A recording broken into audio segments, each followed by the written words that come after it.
রাজশাহীর তানোরে গভীর নলকূপের জন্য খোঁড়া গর্তে পড়ে যাওয়া 2 বছরের শিশু সাজিদকে এখনো উদ্ধার করা যায়নি। দীর্ঘ সময় ধরে চলছে উদ্ধার তৎপরতা। এ বিষয়ে আপনাদের আরো জানাতে রাজশাহী থেকে যুক্ত হচ্ছেন আমাদের সহকর্মী শিবলি নোমান। যাচ্ছি তার কাছে।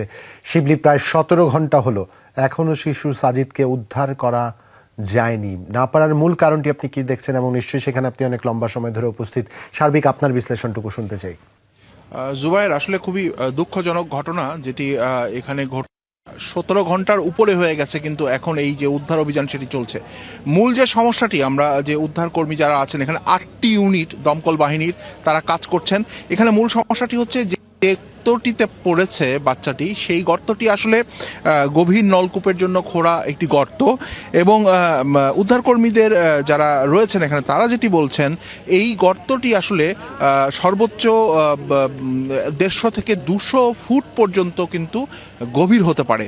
এখন সেই গভীর গর্তের কোন জায়গাটিতে আসলে এই শিশুটি আটকা আছে সেটি কিন্তু আসলে নিশ্চিত করে বলা যাচ্ছে না।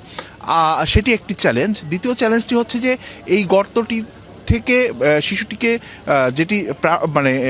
যেটি আসলে প্রায়োরিটি দিচ্ছেন তারা, যেটিকে জোর দিচ্ছেন সেটি হলো যে জীবিত তাকে উদ্ধার করে নিয়ে আসার ক্ষেত্রে।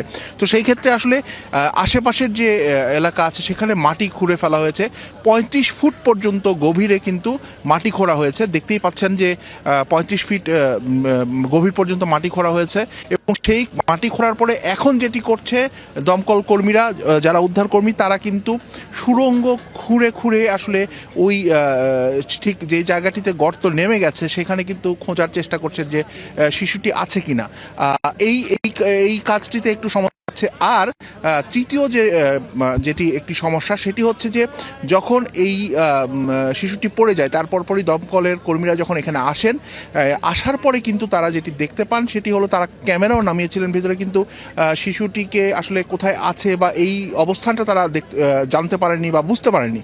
সেই ক্ষেত্রে যেটি হয়েছে, এখানে দমকলের কর্মীরা আমাদেরকে জানিয়েছেন যে তারা আসার আগেই স্থানীয় মানুষ যারা এখানে আছেন তারা কিন্তু একটু চেষ্টা করেছিলেন উদ্ধার করার জন্য, এবং সেইটি করতে গিয়ে যেটি হয়েছে সেটি হলো যে উপরের যে আলগা মাটি খড় বিছানো ছিল সেটি কিন্তু অনেক সেই গর্তের একটি অংশ কিন্তু ভেতরে পর্যন্ত চলে গেছে। ফলে সেটিও একটি এই শিশুটির সঙ্গে যোগাযোগের ক্ষেত্রে একটি বড় সমস্যা তৈরি করেছে।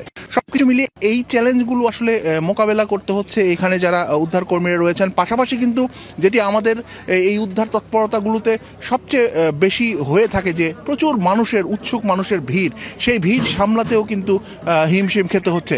তো আমরা আসলে যেটি প্রত্যাশা করছি, এখানে যারা সবাই আছেন, শিশুটি